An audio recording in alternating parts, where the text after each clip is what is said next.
So today we're going to be making homemade hot chocolate.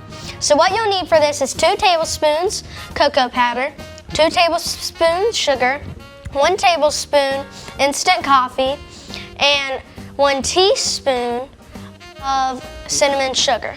You'll also need a half a cup of semi-sweet mini chocolate chips, 1 teaspoon of pure vanilla extract, 3 cups of milk, and 1 cup of heavy whipping cream.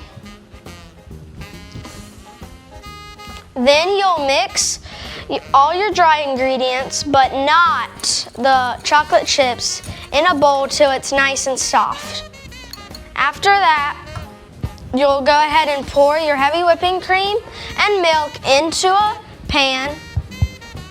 And then, after you do that, you'll pour in your hot cocoa powder and whisk until it brings to a boil.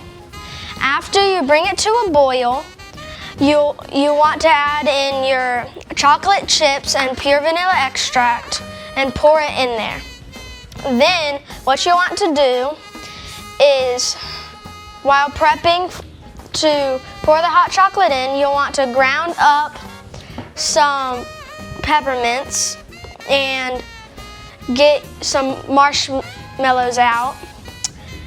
And then you'll pour your hot chocolate into a cup, add on marshmallows, and whipped cream, and then sprinkle some peppermints on top, and then you have it, the perfect homemade hot chocolate.